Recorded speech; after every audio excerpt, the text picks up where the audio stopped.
नमस्कार बच्चों। हमारी आज की जो वर्कशीट है वो आपके एमसीक्यू पर आधारित है। एमसीक्यू की जो परीक्षा होने वाली है उसमें सहायता करने के लिए उसी पर आधारित है। देर न करते हुए हम आगे बढ़ते हैं। ये जो पहला प्रश्न है ये बहुत ही आसान है।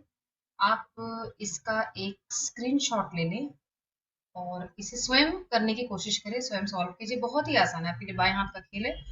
और मुझे कमेंट बॉक्स में आप लिखिए कि 1 to 10 के आंसर्स आपने क्या क्या लिखे हैं। आंसर्स लिखकर बताइए। जैसे नंबर 1, जीवन में सफलता किसे मिलती है? तो परिश्रमी व्यक्ति को। तो फर्स्ट का 1, क्वेश्चन नंबर 1 का 1 परिश्रमी व्यक्ति को। इस तरह से आप उसका उत्तर लिख करके भेजिए। तो पहला क्वेश्चन नंबर जो 1 है ये आप स्वयं करेंगे। क्वेश्चन नंबर 2, प्रश्न 2 से हम आज का ये वीडियो हम आरंभ करेंगे। और निम्नलिखित प्रश्नों के उत्तर निर्देशानुसार लिखिए। पहला प्रश्न, ऋणात्मक का विलोम क्या है? ऋणात्मक ऋणात्मक क्या होता है?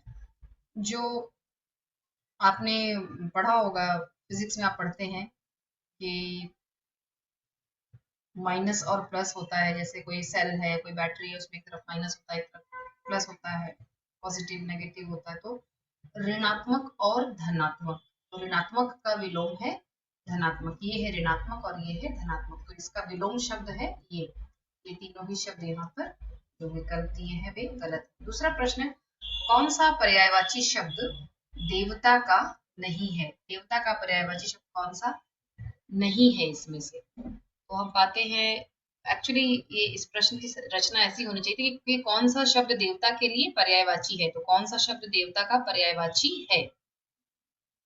तो द्विज का अर्थ होता है, एक अर्थ होता है ब्राह्मण, एक अर्थ होता है दांत, और एक अर्थ होता है पक्षी।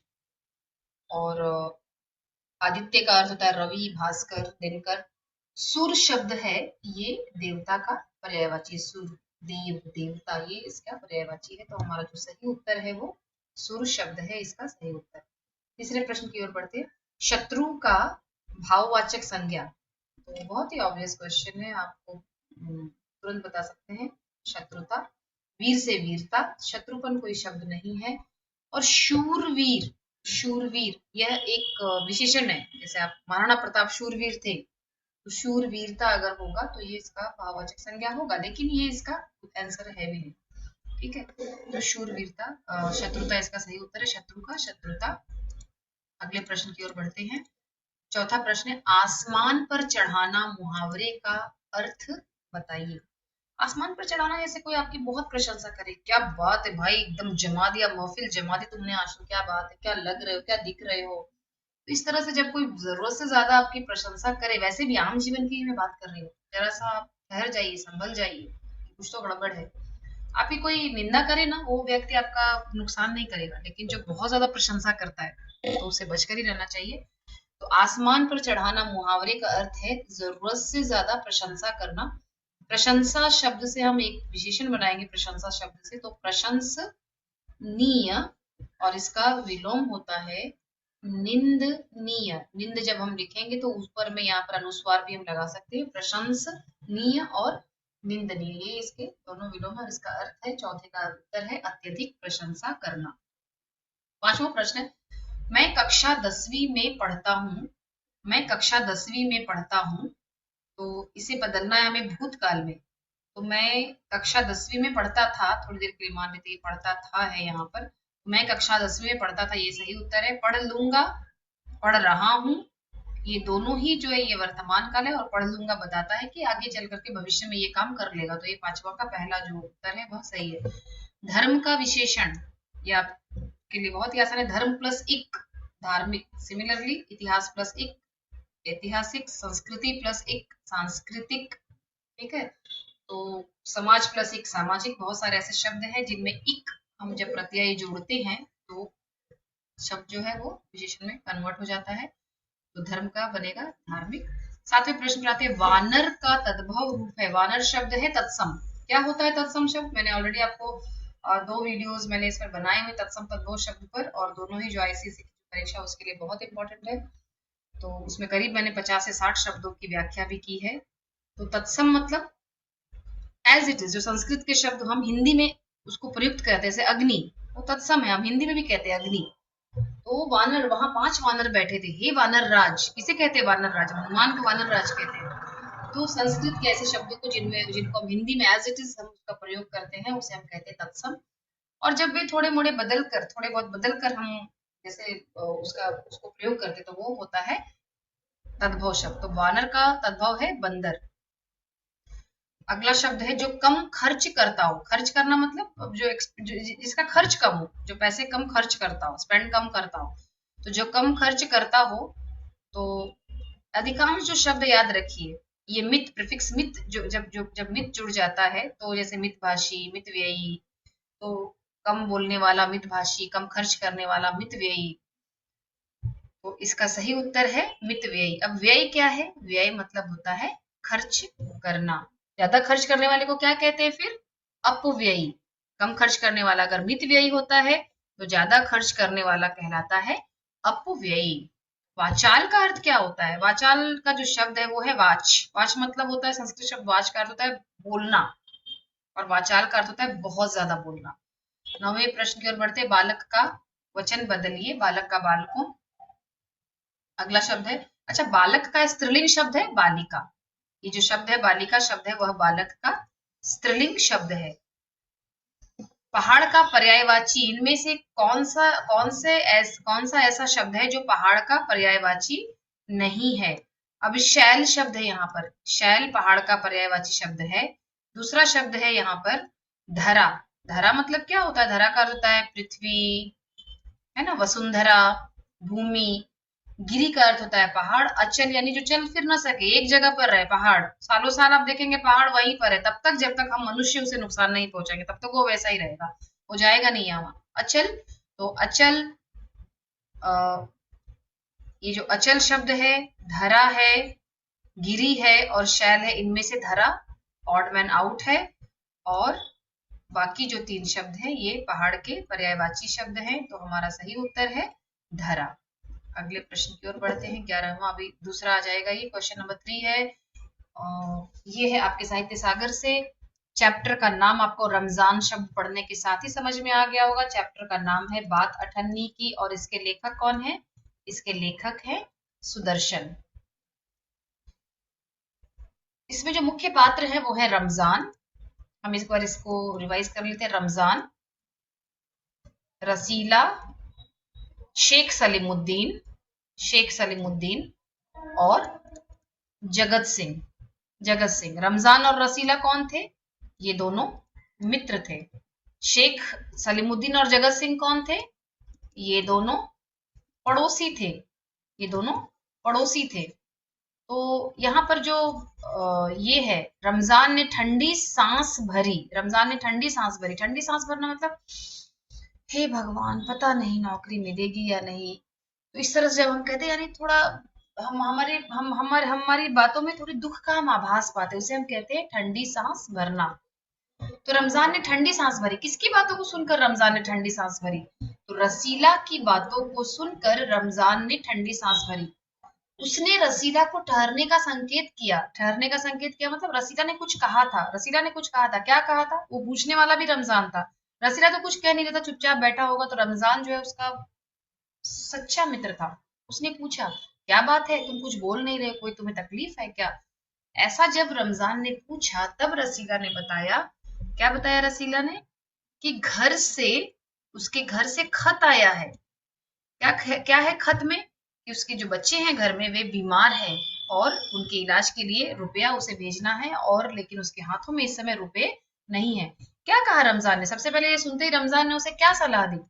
रमजान ने सलाह दी अरे इतनी सी बात है, पेशगी मांग लो ना मालिक से, मालिक पेशगी दे देंगे। क्या होता है पेशगी?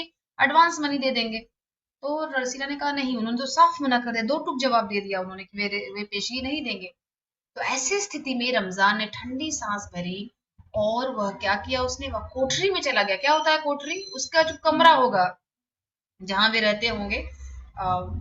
इसके शेख सलीमुद्दीन की जो बड़ी सी कोठरी थी, जो बड़ी सी उसकी कोठी थी, उसमें जो रमजान की जो कोठरी थी वो वहां गया, और थोड़ी देर के बाद कुछ रुपए उसने रसीला के हाथ पर रख दिए। प्रश्न पूछा जाएगा क्या रसीला ने रुपए मांगे थे? नहीं, नहीं मांगे थे। फिर रमजान ने क्यों दिए? क्योंकि रमजान एक सच्चा मित्र था। वह अपने मित्र की तकलीफ को भांप गया। क्या होता है भांपना? भांपना मतलब अनुमान लगा लेना, समझ लेना। तो भाप और भांप में क्या अंतर है? भाप होता है स्टीम, STEAM, स्टीम, और भांपना मतलब समझ जाना, समझ लेना, अनुभव, अनुमान लगा लेना। तो थोड़ी देर बाद कुछ रुपए उसने रसीला के हाथ पर रख दिए। अब प्रश्न है कि रमजान कौन था? तो रमजान जो था वह इंजीनियर साहब का नौकर नहीं था, क्योंकि वह रसीला था। हलवाई नहीं था वो, क्योंकि हलवाई कोई और था जिससे रसीला मिठाई लेकर आया था। जज का नाम है सलीमुद्दीन, तो सही उत्तर है चौकीदार। चौकीदारी का काम करता था रमजान शेख सलीमुद्दीन के यहाँ। शेख सलीमुद्दीन कौन थे? तो जिला मजिस्ट्रेट थे शेख सलीमुद्दीन। दूसरा प्रश्न है, रमजान की उदासी का क्या कारण था? माफ कीजिएगा, क्षमा कीजिएगा बच्चों, रसीला की उदासी का क्या कारण था? तो रसीला की उदासी का कारण था उसका बच्चा, मतलब गांव में जो उसके बच्चे थे वे बीमार थे, इसीलिए वह उदास था। रसीला को किस चीज की आवश्यकता थी? इस पाठ में हम पाते कि रसीला को किस चीज की आवश्यकता थी? नौकरी तो थी उसके पास, एक घर में ऑलरेडी वो रहता था, तो उसे आवश्यकता थी रुपयों की। इस कहानी के लेखक कौन है? कौन है इस कहानी के लेखक? सुदर्शन जी हैं इस कहानी के लेखक। अगले प्रश्न पर बढ़ते हैं, पांचवें प्रश्न पर कि रसीला ने अपनी परेशानी किससे साझा की? साझा करने का अर्थ होता है किसके साथ उसने शेयर किया, किसके साथ उसने बांटा, अपनी परेशानी को किसके साथ बांटा उसने? तो अपने मित्र रमजान से। अच्छा, सुख दुख साझा करते थे, है ना? सुख दुख के मित्र थे, और ऐसे ही मित्र सच्चे मित्र होते हैं। और साथ साथ एक और चीज साझा करते थे। क्या साझा करते थे? रमजान के मालिक जो थे, रमजान के जो मालिक थे वे खाते थे फल, तो रमजान फल साझा करता था, और रसीला के मालिक खाते थे मिठाई, तो रसीला मिठाई साझा करता था। और ये दोनों एक दूसरे से फल और मिठाइयों का लेन देन भी साझा भी करते थे।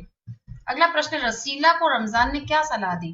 तो ये हमने ऑलरेडी किया हुआ है। रसीला को रमजान ने मालिक से पेशगी मांगने की सलाह दी। उसने कहा कि ना हो तो मालिक से पेशगी मांग लो, तो उसने पेशगी मांगी, इस बात की उसने सलाह दी। रसीला की बात सुनकर रमजान कहाँ गया? तो रसीला की बात सुनकर रमजान गया कोठरी में। यहाँ लिखा है आप कोठरी में चला गया, आप मतलब खुद स्वयं।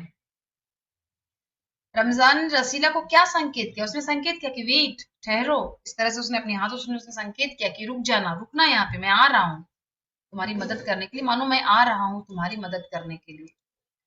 तो रमजान ने रसीला की हथेली पर क्या रख दिया था? रमजान ने रसीला की हथेली पर रुपए रख दिए। याद रखना बच्चों, यहाँ पर कई बार रुपयों का जिक्र हुआ है, जैसे 5 रुपयों का 2 बार जिक्र हुआ है। तो 5 रुपए दिए थे इंजीनियर जगत सिंह ने रसीला को मिठाई लाने के लिए। 5 रुपए दिए थे बाबू जगत सिंह ने सिपाही को रसीला से मिठाई मंगवाने के लिए। फिर 500 का जिक्र हुआ है, 500 रुपयों का जिक्र हुआ है। 500 रुपए दिए थे एक व्यक्ति ने। किस व्यक्ति को दिया था? बाबू जगत सिंह को, अपना काम करवाने के लिए। और 1000 रुपयों का भी जिक्र हुआ है इसमें। तो 1000 रुपए दिए थे किसी व्यक्ति ने एक रुमाल में बांधकर। किसे? रमजान का जो मालिक था शेख सलीमुद्दीन, उस व्यक्ति को। और उसी रुमाल से शेख सलीमुद्दीन ने अपने चेहरे पर आए पसीने को भी पोंछा था। ठीक है, तो 500 का जिक्र हुआ है, 1000 का जिक्र हुआ है, और 5 रुपए का भी जिक्र हुआ है। बाकी जो जिक्र है वो है अठन्नी की जिक्र हुई, मतलब अठन्नी की बात की गई है यहाँ। तो रसीला की हथेली पर रमजान ने क्या रखा था? रुपए रखे थे। कितने रुपए रखे थे ये कहीं नहीं कहा गया है, लेकिन हाँ कितने रुपए जब रसीला ने वापस किए, रुपए उसके वापस किए रमजान को, उसने पूरा अपना जो लोन लिया था, जो डेब्ट था उस पर, क्या होता है डेब्ट के लिए अर्थ? ऋण, उधार, कर्ज। तो ये जो कर्ज था उसका, उसने उस कर्ज को उसने चुका दिया था, लेकिन क्या बाकी रह गई थी उसकी? उसे क्या चुकाना बाकी रह गया था? अठन्नी चुकाना बाकी रह गया था। और इसी अठन्नी के बोझ के कारण वह रमजान से आंख भी नहीं मिला पाता था। ओके, तो यहाँ पर रुपए। और 10वां प्रश्न है, रसीला ने रुपए पाकर रमजान के बारे में क्या सोचा? हम हमेशा भगवान को ओ गॉड थैंक यू, उसी देवता से उसने तुलना की। रमजान के विषय में उसने सोचा कि यह आदमी नहीं, देवता है। देव या देवता, इससे क्या बनता है? भाववाचक संज्ञा देवत्व। ओके, तो अब अगला जो हमारे पास है और एकांकी संचय से जो चैप्टर लिया गया है वो है बहू की विदा। यदि मैं कमला को लिए बिना ही गया तो माँ का हृदय टूट जाएगा। बच्चों अभी अभी हमने जितना भी क्वेश्चन नंबर 3 तक किया, क्वेश्चन नंबर 1 मैंने आपको बताया है, आपने स्क्रीनशॉट लिया होगा। वैसे भी इस वीडियो को देख करके आप स्क्रीनशॉट ले सकते हैं और उसे सॉल्व कीजिए। क्वेश्चन नंबर 2 की चर्चा की मैंने, लिखित अभ्यास कीजिए, मेरे साथ साथ आप अभ्यास कीजिए और फिर से एक बार बाद में करिए अभ्यास। और कुछ समझ में नहीं आए तो आप वहां पर मुझे कमेंट बॉक्स में आप लिख सकते हैं। और क्वेश्चन नंबर 3 भी हमने चर्चा की। क्वेश्चन नंबर 4 की चर्चा मैं करूंगी। एक बात और मैं कहूंगी, वीडियो अगर आपके काम आता है तो इसे शेयर कीजिए, लाइक कीजिए और सब्सक्राइब भी कीजिए। अगला प्रश्न है कि पहले हम अवतरण पढ़ते हैं। यदि मैं कमला को लिए बिना ही गया तो माँ का हृदय टूट जाएगा, वक्ता कौन है? तो पहले हम जानते हैं 1 मिनट में कि इसमें मुख्य किरदार कितने हैं। इसमें मुख्य किरदार है प्रमोद। किरदार का अर्थ होता है पात्र। प्रमोद है, प्रमोद की बहन है कमला। कमला के सास और ससुर हैं। सास का नाम है राजेश्वरी, ससुर का नाम है, उसके ससुर का नाम है, क्या नाम है उसके ससुर का, जल्दी से बताइए, किसी को याद है? चलिए मैं आपके लिए यह प्रश्न छोड़ती हूँ। उसके ससुर का नाम क्या है? जल्दी से, मैं आशा करती हूँ आपने लिख लिया होगा। उसके ससुर का नाम है जीवनलाल। फिर इसके बाद इन दोनों के बेटे का नाम है रमेश, यानी राजेश्वरी और जीवनलाल के बेटे का नाम है रमेश, और इनकी जो बेटी है उसका नाम है गौरी। तो ध्यान रखें इसमें कि इसमें जो मुख्य किरदार है वे प्रमोद, कमला, राजेश्वरी, जीवनलाल और रमेश है। लेकिन गौरी के बारे में भी बहुत सारे प्रश्न हैं। जैसे क्या क्या प्रश्न है? राजेश्वरी और जीवनलाल की बेटी का नाम क्या है? रमेश की बहन का नाम क्या है? रमेश किसे विदा कराने के लिए गया था? जीवनलाल किसके स्वागत के लिए झूले लगवा रहे थे? जीवनलाल किसकी प्रतीक्षा कर रहे थे? जीवनलाल किसके न आ पाने के कारण बहुत चिंतित हो गए, क्रोधित हो गए, परेशान हो गए और बहुत दुखी भी हो गए थे। उन्हें ऐसा लगा कि मानो किसी ने उनका अपमान कर दिया। तो सोचिए, किसी का कोई, गौरी का कोई डायलॉग भी नहीं है। उसके बाद भी इतने सारे प्रश्न हैं जो बहुत इंपॉर्टेंट है, बहुत मायने रखते हैं। इसलिए चैप्टर को बहुत ध्यान से पढ़िए। तो अब हम पढ़ेंगे क्वेश्चंस के बारे में। वक्ता कौन है? तो इसमें वक्ता है, यदि मैं कमला को लिए बिना ही गया तो माँ का हृदय टूट जाएगा। बहुत सीधी सी बात है। वक्ता है प्रमोद। तो हम जान लेते हैं श्रोता भी कौन है एक बार। तो श्रोता है जीवनलाल। वो जीवनलाल से ये सारी बातें प्रमोद कह रहा है। कमला किसकी बहन है? कमला बहन है प्रमोद की। रमेश की वह पत्नी है। रोहित का कोई नाम नहीं है और ये भी ऑप्शन इसमें गलत है।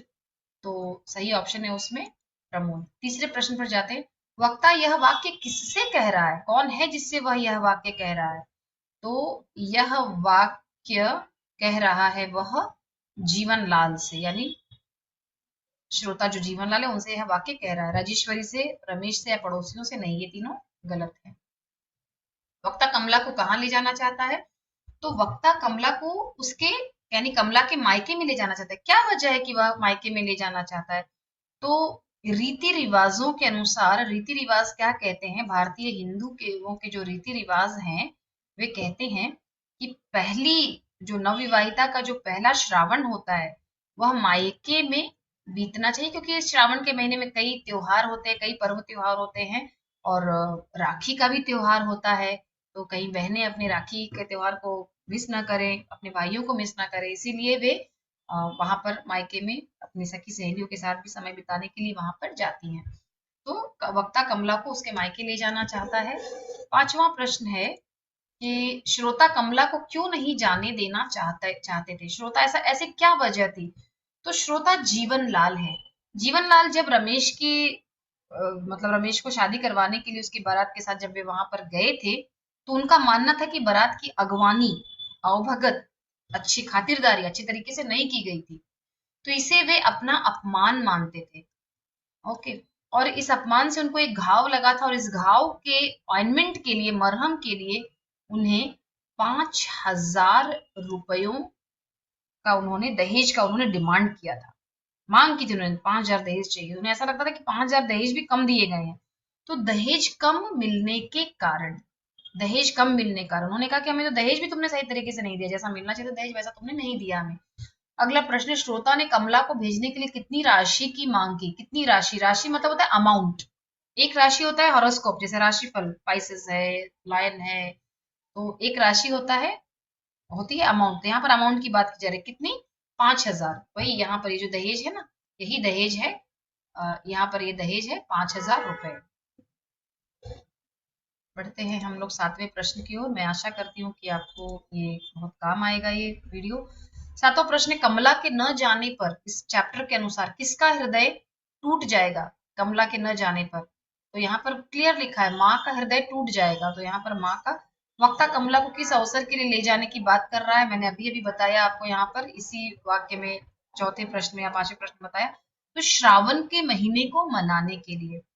फिर 9वां प्रश्न है कि श्रोता का कमला के साथ क्या संबंध है? सबसे पहले आपको जानना है कि श्रोता कौन है। तो एक बार हम देखते, बिना देखे अंदाजा में हम नहीं काम करेंगे, हम पढ़ेंगे इसको ध्यान से। यदि मैं कमला को लिए बिना ही गया तो माँ का हृदय टूट जाएगा। वक्ता है प्रमोद और श्रोता है जीवनलाल। तो श्रोता यानी जीवनलाल, तो जीवनलाल कमला के कौन है? जीवनलाल कमला के साथ जीवनलाल का क्या संबंध है? तो वे उसके फादर इन लॉ हैं, ससुर हैं उसके। और अंतिम प्रश्न है कि श्रोता अर्थात जीवनलाल की पत्नी का नाम क्या है? तो ये उत्तर है यहाँ पर राजेश्वरी। ठीक है, तो चैप्टर पढ़िए ध्यान से। इसके अलावा अगर जो राजेश्वरी है वे एक आदर्श महिला के रूप में यहाँ पर प्रस्तुत की गई हैं कि ऐसी ही अगर सास हो तो राजेश्वरी के समान हो, जो बहू को बहुत सम्मान दे, बहू के दुख को समझे और बहू और बेटी में अंतर न करे, तो ऐसी हो राजेश्वरी। अब हम बढ़ते हैं इसमें। ओके, तो चैनल, इस वीडियो में मैंने जितने भी प्रश्नों को आपको दिखाया बच्चों, ध्यान से इन प्रश्नों को आप अभ्यास कीजिए और लिखित अभ्यास करना बहुत जरूरी है। All the best. कल से आपकी परीक्षा शुरू हो रही है, अच्छे से पढ़ाई कीजिए। धन्यवाद।